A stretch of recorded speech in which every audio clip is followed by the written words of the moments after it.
일을 가리켜서 표현되어지는 단어들이 있습니다. 일을 가리켜서 표현되어지는 단어들. 생업, 그렇죠? 또 직업, 그렇죠? 그리고 또 천직이라는 표현도 있어요. 그렇죠?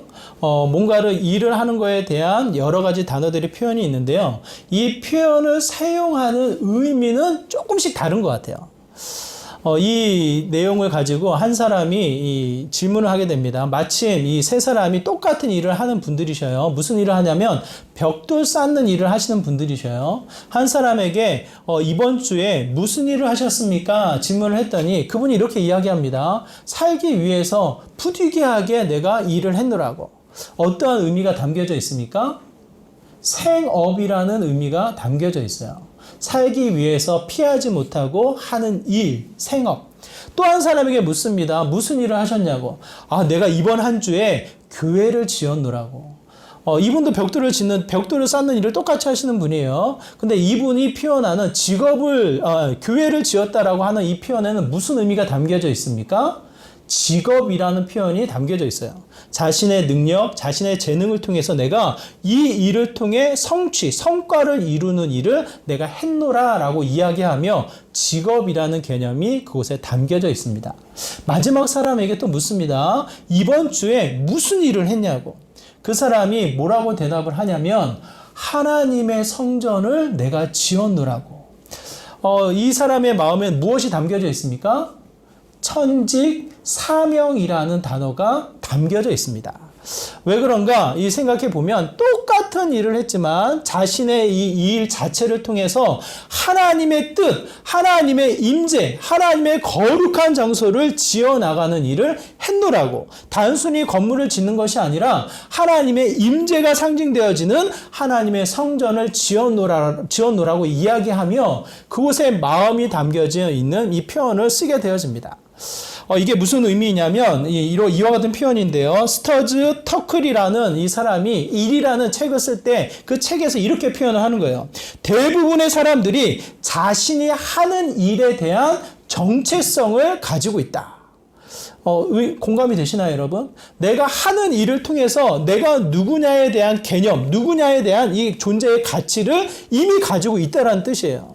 똑같이 벽돌을 쌓는 일이지만 어쩔 수 없이 하는 사람 또는 자신의 성취, 자신의 성공, 자신의 어떤 이익을 위해서 하는 사람, 더 나아가 그 누군가를 위해서 하나님의 이 뜻을 위해서 하는 사람의 가치가 전혀 다르게 나타나는 것을 보게 되어집니다.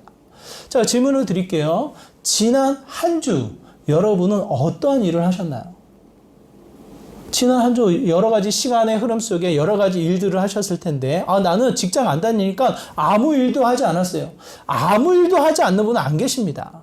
나에게 주어진 생명을 통해서 무엇인가 하게 되어지죠. 가정의 일을 하든지 또는 내 삶의 이 영역을 내 삶에 주어진 공간을 통해서 반드시 무슨 일을 하게 되어지든지 간에 일이라는 것이 반드시 있습니다. 그 일이 어떠한 일을 하셨는지를 한번 여러분 생각해서 답을 해보시기 바라요. 우리의 대답은 무엇으로 나가야 합니까? 생업도 아니고 직업도 아닌 더 나아가 우리는 어떠한 대답을 해야 될까요? 천직, 사명의 개념을 포함한 일을 한 모습이 되어야 하지 않을까라는 생각이 듭니다. 어쩔 수 없이 학교에 가야 되고요. 학교에 가서 공부를 하다 보니까 그냥 한 주가 갔어요. 이건 생업이에요, 생업. 그냥 어쩔 수 없이 공부를 했다라는 이 표현은 생업이에요. 그래도 내가 꿈을 이루기 위해서 이런 대학을 가기 위해서 내가 이런 일을 하고 싶어서요. 그래도 이번 한 주 내가 영어 단어 외우고 수학 문제 풀며 공부했습니다. 이건 뭐예요? 직업이에요, 직업. 더 나아가 우리의 일상이 하나님과 연결되어질 때 어떠한 표현이 되어집니까? 정말 하나님의 뜻, 하나님이 주신 비전, 하나님이 주신 꿈을 위해서 내가 오늘 공부했어요 라는 이 개념을 생각해 보았을 때 우리의 삶은 무엇으로 연결되어집니까? 하나님과 연결되어진 사명, 하나님과 연결되어진 이 비전이 다시 한번 우리에게 찾아오는 것을 보게 되어집니다. 여러분, 일이 축복일까요? 저주일까요? 일이 저주일까요? 축복일까요? 이 죄의 결과로 주어진 게 일일까요? 아니면 하나님이 이 땅을 지으시면서 모든 이들에게 축복과도 같이 주어진 게 일일까요, 여러분? 제가 전에도 말씀드렸지만 일 자체는 축복이에요. 일이 없다면 그야말로 우리의 생명의 가치는 완전히 사라지고 말아요. 우리의 존재의 정체성이 완전히 사라지고 만다고요. 그 일을 접하는 우리의 마음, 우리의 태도가 어떠해야 될지를 성경은 우리에게 말씀하고 계십니다. 오늘 본문 너무나도 잘 알고 있어요. 너무나도 잘 알고 있는 이 본문이 다시 한번 이 일을 접하는, 우리의 일상을 접하는 우리의 신앙의 고백에 담겨져 있는 믿음의 삶의 고백이 되기를 간절히 소망합니다. 오늘 본문에서 뭐라고 이야기합니까? 예수님이 부활하셨습니다. 지난주 우리가 살펴보았던 대로 죽음을 이기시고 전혀 다른 새로운 생명을 우리에게 보이심으로 말미암아 하나님의 전능하심을 증거해 나가시는 분이 예수님이셔요. 그런데 그 예수님 앞에 놓여진 제자들의 모습은 어떠한 모습입니까? 제자들의 모습은 우리가 읽진 않았지만 26장 56절의 말씀에 보면 이래요. 우리 한번 같이 읽어볼까요? 26장 56절입니다. 함께 있습니다. 시작. 그러나 이렇게 된 것은 다 선지자의 글을 이루려 함이니라 하시더라. 이에 제자들이 다 예수를 버리고 도망하니라. 그 예수님의 이 부활하신 전능, 그 부활하신 영광 앞에, 부활하신 생명 앞에 예수님의 제자들의 모습이 어떻습니까? 이미 제자들은 뿔뿔이 흩어지고 사라지고 없어요. 그 누구도 예수님의 말씀을 기억하고 있는 사람이 없어요. 그렇잖아요. 심지어는 이 베드로가 예수님의 십자가를 가는 모습을 끝까지 쫓아가서 보았다고 합니다. 이 베드로의 마음이 무슨 마음일까 알 수가 없어요.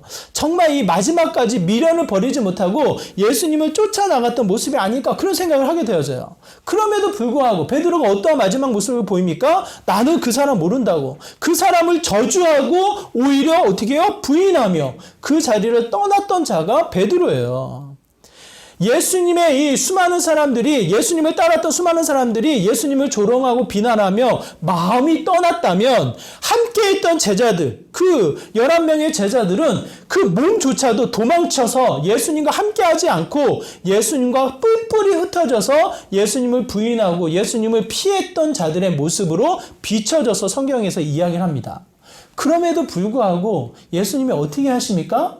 예수님이 그들을 찾아오시고 그들을 다시 세우시며 그들에게 뭐라고 말씀하셔요? 19절, 20절에 하시는 말씀이 명령하시는 거예요. 이 본문을 가리켜서 지상 명령이라고 말씀을 하셔요. 너희들의 삶, 너희들의 일상, 너희들에게 주어진 생명을 통해 반드시 이 일을 이루어라 라고 하시며 지상 명령, 모든 백성들에게 대표적으로 사도들에게 이 명령을 하심으로 말미암아 하나님을 따르는 모든 사람들에게 주시는 메시지인 것을 보게 되어집니다. 여러분 기억하세요. 제자들이 완전해서 충분히 하나님의 명령을 받기에 충분한 자격이 있어서 능력을 갖췄기 때문에 많은 것을 알고 있기 때문에 예수님의 명령을 받았습니까? 그렇지 않아요. 제가 말씀드렸듯이 뿔뿔이 흩어져 있는 제자들이에요. 부활하신 예수님이 오히려 그들을 모시고 그들을 찾아 나가시는 모습을 보게 됩니다. 그 모여있는 제자들에게 주시는 명령이에요. 심지어는 이 40일 동안 이 부활하셔가지고 이 제자들과 함께 하셨다고 표현이 되거든요. 그럼에도 불구하고 40일 동안 무슨 일이 있었나? 예수님이 뭘 가르쳤고 제자들이 정말 궁금했을 거 아니에요. 죽음 이후에 살아나신 예수님을 만났으니까 얼마나 많은 이야기를 했겠냐고요. 아마 잠도 안 자고 졸린 눈을 비비면서 예수님과 함께 하지 않았을까 싶어요. 그런데 그 40일 동안 이루어진 이야기는 성경이 기록하고 있지 않아요. 그냥 함축해서 오늘 본문이 유일하게 그 이야기를 나타내서 우리에게 하시는 말씀이 그와 같습니다. 19절과 20절의 말씀인데요. 우리 19절과 20절의 말씀 다시 한번 읽어볼까요? 제자들에게 주시는 메시지, 제자들에게 주시는 지상 명령의 말씀이 이와 같습니다. 함께 있습니다. 시작. 그러므로 너희는 가서 모든 민족을 제자로 삼아 아버지와 아들과 성령의 이름으로 세례를 베풀고 내가 너희에게 분부한 모든 것을 가르쳐 지키게 하라. 볼지어다 내가 세상 끝날까지 너희와 항상 함께 있으리라 하시니라.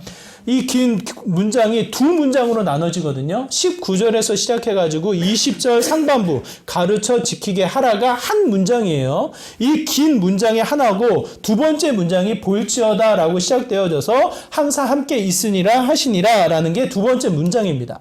이 두 문장을 통해서 함축해서 이야기를 하는 거예요. 우리에게 주어진 삶, 우리에게 허락되어지는 일상, 우리에게 주어지는 모든 일의 종착점, 무엇으로 나타납니까?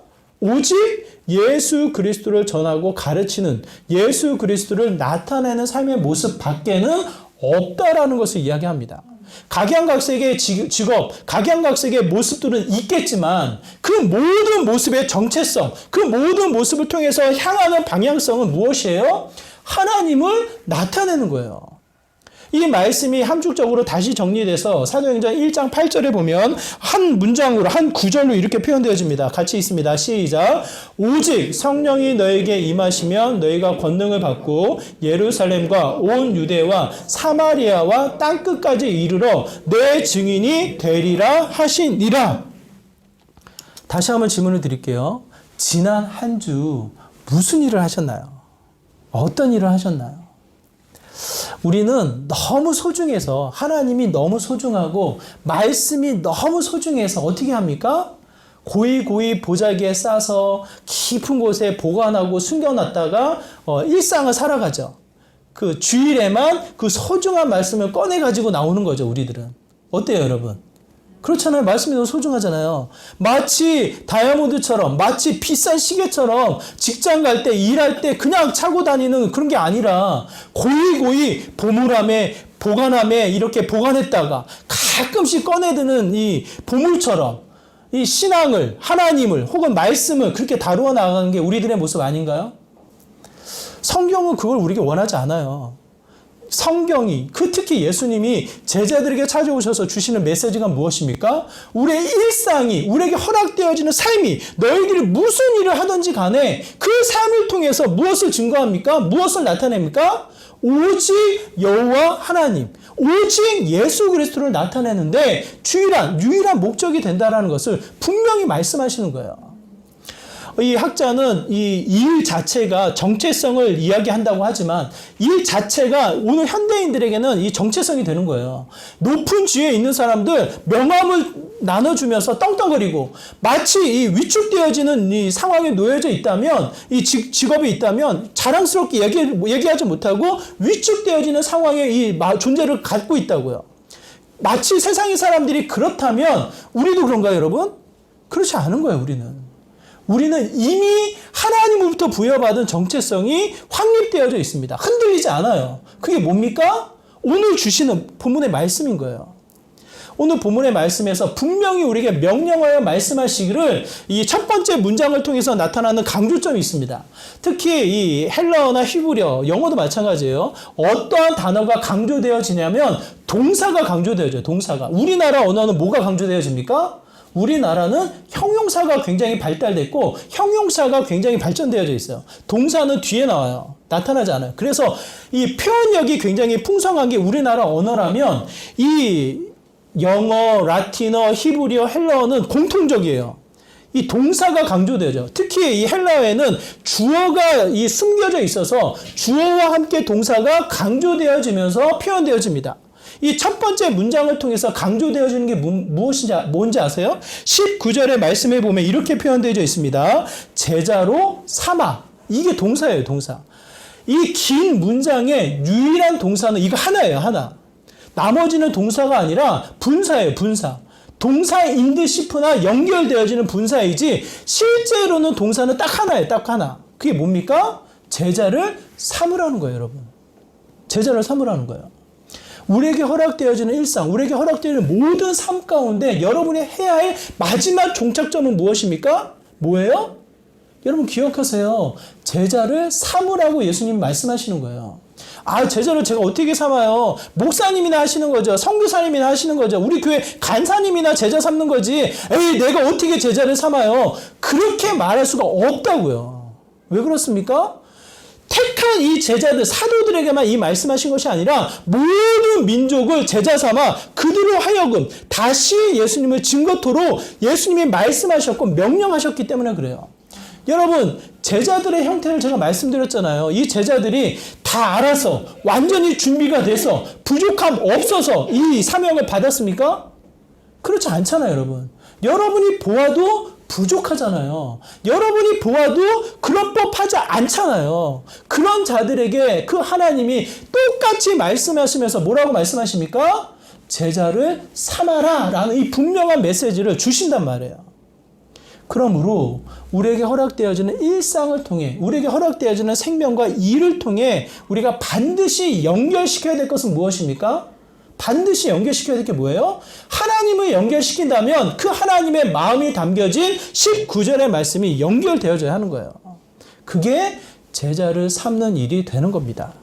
주일학교 교사들은 우리 어린아이들이 제자가 될 수 있겠죠. 더 나아가 우리 CCC, ESF의 이 간사님, 리더십들은 부족해요. 연약해요. 자신들이 뭔가를 한다고 했을 때는 본인이 너무 잘 알아. 그래서 이걸 마다하고 싶어, 피하고 싶어 하는 게 본인들의 일이지만 그럼에도 불구하고 리더로 세움을 받는다면 어떻게 됩니까? 후배들, 그 연약한 자들을 돌보며 아끼며 그를 끌어당기며 또 당기며 밀어주며 그들을 이 세워나가는 일을 하는 거예요. 그 앞에서는 어떻게 됩니까? 우리가 그들의 리더가 되는 거예요. 더더군다나 우리 부모님들 어떻게 됩니까? 그냥 아이들을 가르치고 잘 성품을 키우기 위해서 열심히 양육하는 게 여러분의 역할이잖아요. 신앙에 대해서는 여러분의 책임감이 있습니까? 없습니까? 신앙에 대해서는 교회 일주일에 한 번 오면 되나요? 주일학교 예배 한 번 드리면 되나요? 정말 택도 없는 소리예요, 사실은. 어떻게 아이들의 신앙에 일주일 한 번, 그것도 30분, 짧으면 20분 이 시간을 두고 아이들의 신앙을 책임질 수가 있겠냐고요. 아이들의 미래를 어떻게 책임을 집니까? 그 세상이 수많은 유혹으로, 수많은 화려함으로 아이들의 마음을 빼앗아 가는데 그 마음을 가리켜 누가 제자화할 수가 있겠냐고요, 여러분. 부모님들이 아이들 앞에 또 제자를 세워나가는 형태가 되어야 하고, 더 나아가 직장 동료 앞에 믿음을 먼저 받은 자로서 어떻게 해요? 그 믿음을 증거하고 가르치며 그들을 이끌어 나가는 제자를 세워나가는 일들을 해야 된다라는 것을 이야기하는 거예요. 굉장히 부담감은 드리죠, 제가. 근데 여러분 생각해 보세요. 이 말씀이 제자를 삼으라라고 했을 때, 제자들이 이 메시지를 들었을 때에 제일 먼저 생각나는 사람이 누가 있을까요, 여러분? 한번 생각해 보세요. 예수님이 부활하셔가지고 제자들을 앉혀놓고 이제 나가 제자를 삼아라라고 생각했을 때 자신의 가족, 자신의 자녀, 자신의 동료, 지나가는 이웃, 이방 나라 사람들 누구를 먼저 생각했을까요, 여러분? 제가 생각하긴 그래요. 제가 이 말씀을 묵상하며 다시 한번 이 말씀을 접했을 때에 가장 먼저 떠오르는 것은 나예요, 나. 내 자신이에요, 자신. 제자를 삼으라라고 했을 때 제자를 삼지 못하는 이유는 무엇입니까? 제자를 삼지 못하는 이유는 내가 아직 제자가 안 된 거예요. 내가 충분히 그 하나님의 제자가 됐다라는 확신이 없을 때에는 앞으로 나설 수가 없는 거예요. 또 한 번 그의 메시지를 듣고 가장 먼저 떠오르는 것은 이 찔림, 스스로를 향한 이 여러 가지 채찍질이 또 한 번 찾아오지 않나 싶어요. 예수님이 베드로에게 찾아오셔서 네가 나를 사랑하느냐? 정말 나를 사랑하느냐? 이렇게 질문하실 때 이 베드로가 뭐라고 대답합니까? 말을 못 하잖아요. 스스로의 모습을 너무나도 잘 알기 때문에. 분명 사랑하지만 자신의 모습은 뭐예요? 저주하고 부인하고 도망친 게 자신의 모습이니까 말을 할 수가 없는 거잖아요. 분명 마음은 사랑해요. 그렇잖아요. 베드로의 마음을 누가 의심하겠습니까?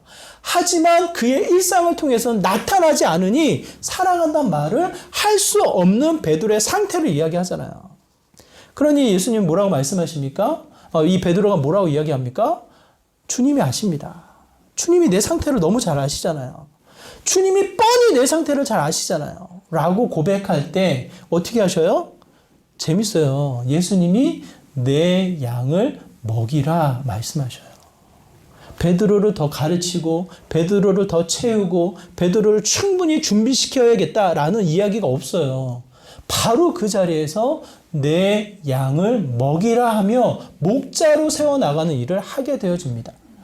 어쩌면 오늘 본문을 통해서 우리에게 원하시는 것은 제자를 삼아라 라는 이 말씀을 통해서 우리에게 권하시는 것은 또 한 번의 부족함, 또 한 번의 연약함을 절실히 깨닫고 주님 앞에 손을 내밀어 주님 저부터 제자로 삼아주세요. 저부터 다시 한번 가르쳐주세요 라고 두 손을 들어 주님을 향해서 손을 뻗을 때에 그때 어떻게 하십니까? 하나님이 이렇게 세우신다고요. 오늘 본문에서도 그 흔적을 우리에게 말씀하고 있습니다. 그게 18절의 말씀이에요. 우리 18절의 말씀 한번 같이 읽어볼까요? 18절의 말씀입니다. 함께 있습니다. 시작.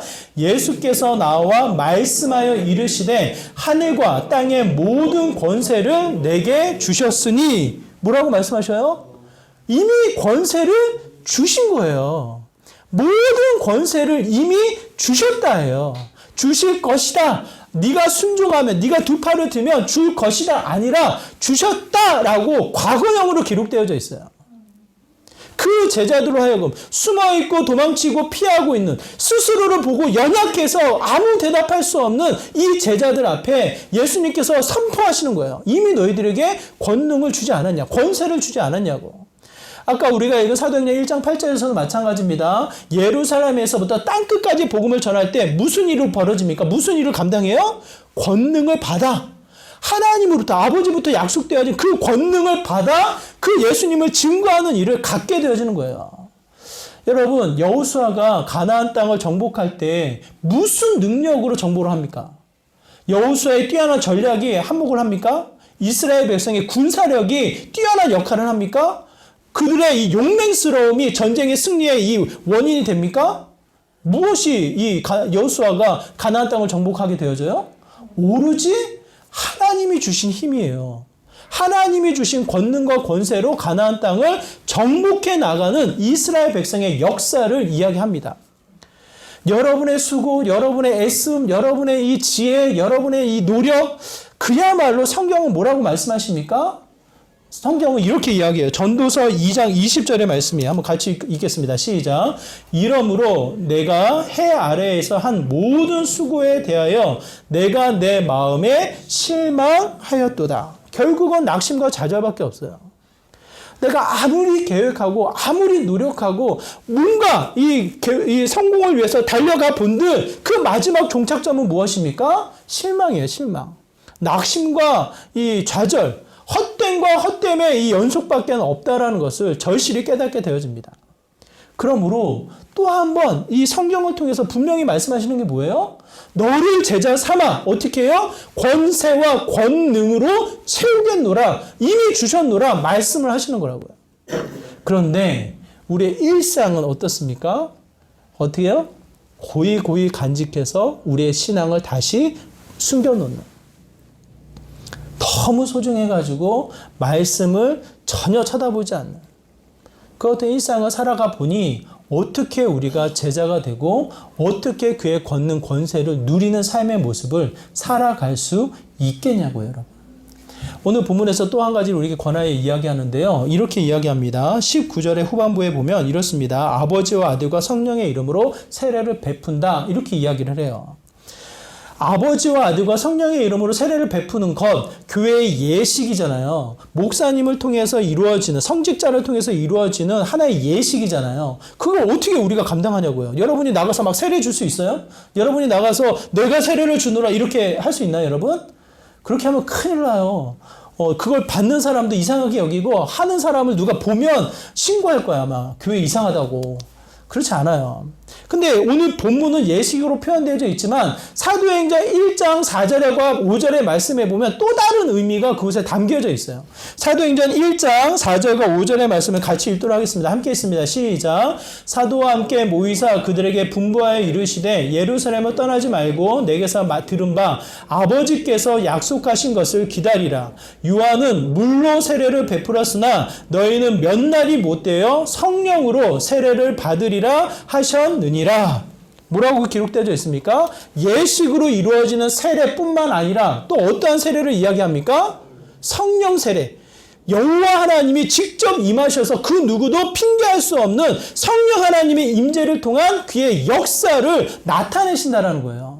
권능과 권세가 우리가 생각하는 추상적이고 잘 모르는 것이 아니라 모든 사람이 알고 모든 사람이 느끼고 모든 사람이 핑계할 수 없는 영적인 파워, 영적인 힘이 우리의 이 삶 가운데 임하여 나간다는 것을 이야기합니다.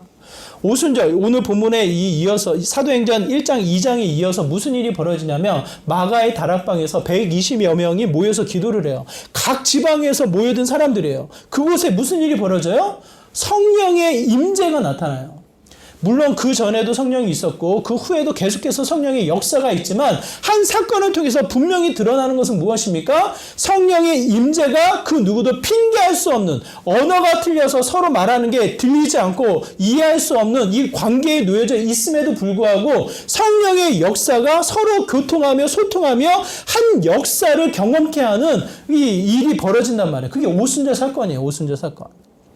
뭐 방언을 했다, 뭐 기적이 이루어졌다, 뭐 이런 것도 나타나지만 그게 중요한 게 아니라 성령의 임재가 우리의 일상에 나타나면 그 누구도 핑계할 수 없는 하나님의 역사, 하나님의 일하심이 스스로 증거되어지는 삶이 된다라는 것을 이야기합니다.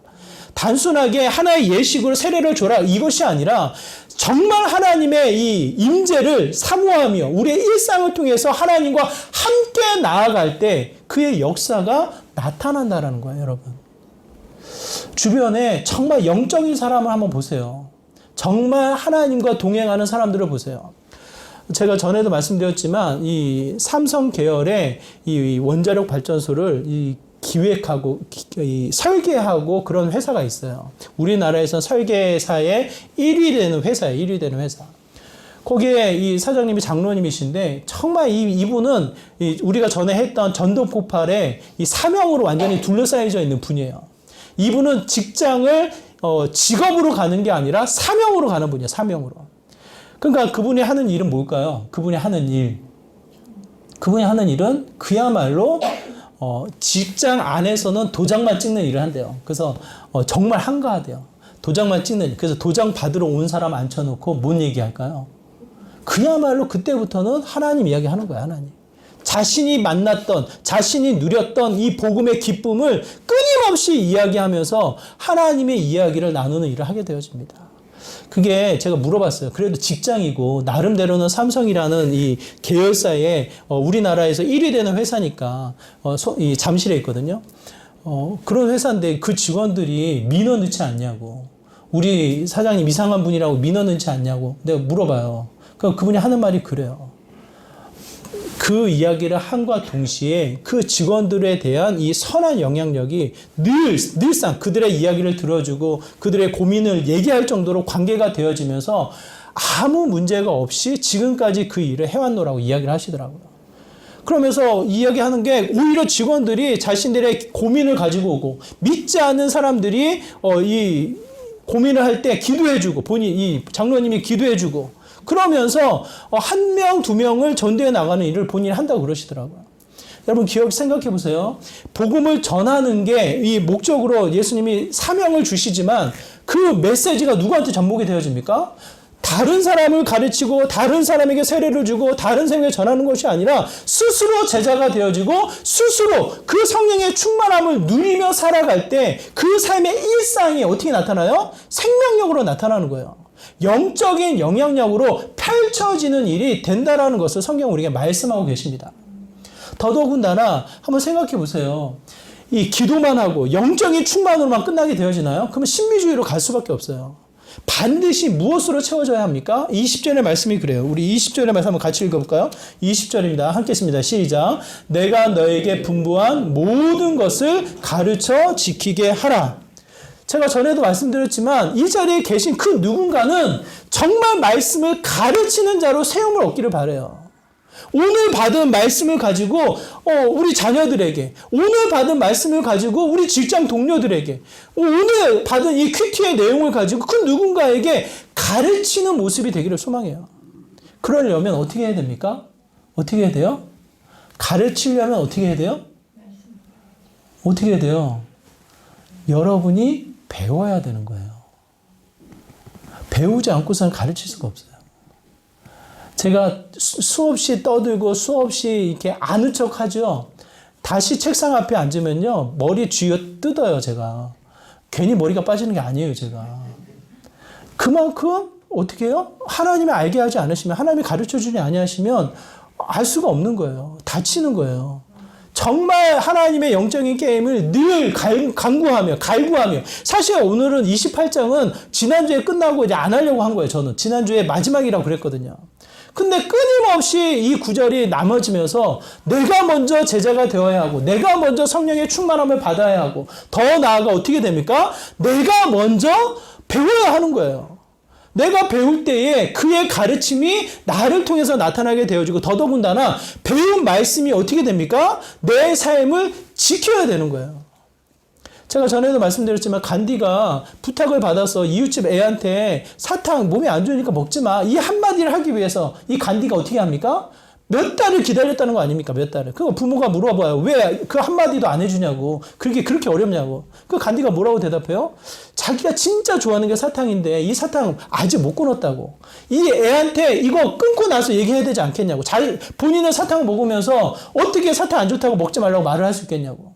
그 사탕을 끊고 나서 얘기하겠나라고 기다려달라고 얘기했던 게 간디에 얽혀있는 에피소드예요. 내 마음의 말씀을 배우고 지켜서 그것을 해나가려고 할 때 어떻게 됩니까?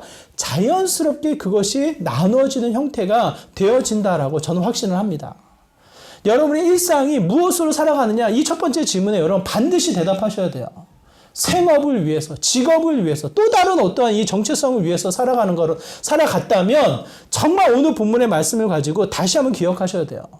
하나님은 생명을 거두지 않는 이상, 나에게 생명을 주시고 나에게 시간과 공간을 주시는 이상 그 안에는 무엇이 있습니까?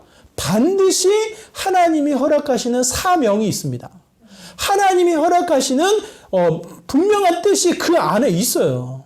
그게 큰 일이든 작은 일이든 이 사람들이 주목하는 일이든 하찮게 여기는 일이든 그건 세상 사람들의 기준이고요. 하나님이 보셨을 때 일은 또 다른 가치가 있는 거예요.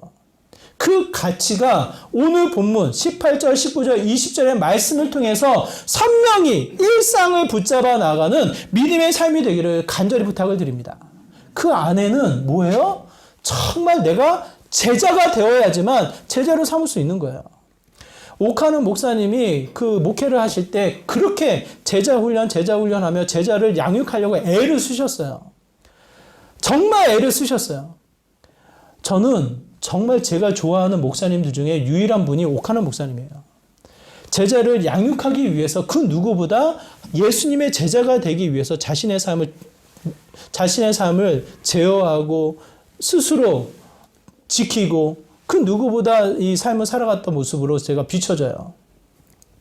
사랑의 교회를 섬기면서 절대로 자신의 어떠한 이 겉으로 드러나는 것에 만족하지 않고 끊임없이 자신의 이 방이 이 지하였나 그러셨나 봐요. 결국 이 폐암으로 소천하시게 되었는데 지하에 너무 오래 머물러서 그렇지 않았나라고 이제 얽혀있는 분들이 많이 이야기를 하셔요.